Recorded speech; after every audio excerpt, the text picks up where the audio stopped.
Faith is a powerful thing. When I look at the Qur'an these days, I'm amazed at how I didn't see the glaring flaws, irrational narratives, contradictory beliefs, and just plain ridiculous nonsense that I can see now. One example is the strange story of the cow in Surah Al-Baqarah. The story goes like this.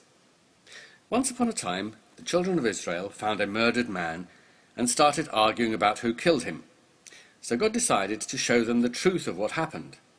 But for a wisdom only known to him, most high is he decided that he would do it in a very strange way, and so told Moses to tell the children of Israel that God has commanded them to sacrifice a cow. The children of Israel asked, "What sort of cow?" So Moses asked God, and God told him that the cow shouldn't be too old or too young, but middle-aged. Then the children of Israel asked, "What colour should it be?" So Moses asked God again, and he said that it should be a fawn-coloured cow, pure and rich in tone, that looks really nice. So the children of Israel asked, "Could God please be a bit more specific? Cows look all the same to us." So Moses picked up his hotline again and says, "God says it should be a cow that doesn't work in fields and doesn't have blemishes." Eventually the children of Israel did what God had told them and sacrificed the cow. Then God told them to hit the dead body with a piece of the sacrificed cow.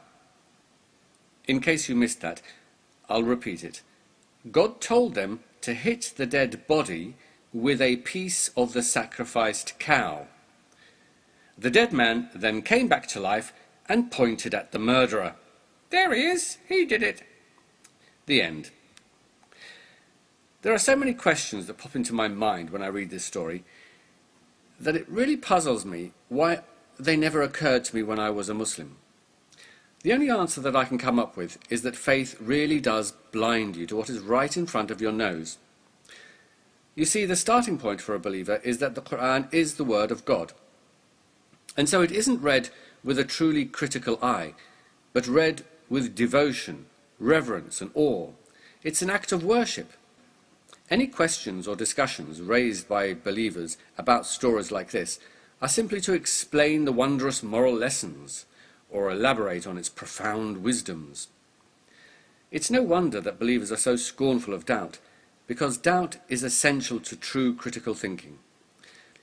Unless one is willing to seriously consider the possibility that this is not actually the perfectly composed words of an omniscient and omnipotent creator, but rather the less perfectly composed words of a human mind, then one cannot truly examine it with an objective and critical mind. The first thing that strikes me about this story now is how silly it is. Why on earth do things in such a gruesomely bloody, irrational and downright absurd manner? Secondly, what's the point of this story? What lesson are we supposed to learn? Why take up the precious and limited space in God's eternal and last communication to mankind with this nonsense? According to Ibn Kathir, it was to teach the Bani Israel that whoever committed murder for the purpose of gaining inheritance was not allowed to inherit. If that's true, then perhaps a subtitle for the Qur'an is Lessons in the Bloody Obvious. Or is it just one more reminder at how disobedient those naughty Jews were, and how many times God favoured them and blessed them, time and time again? Which of course only prompts the question, why the hell did he choose them then? Or perhaps God is teaching us the correct way of conducting murder inquiries. Scotland Yard should equip every policeman with a piece of sacrificed cow, just in case he is faced with a puzzling murder. It would certainly save on court cases. And where is the wonderful eloquence and clarity that the Qur'an constantly boasts of? Please do read the actual verses, whether in Arabic or English, and tell me, honestly, if you find them both eloquent and clear.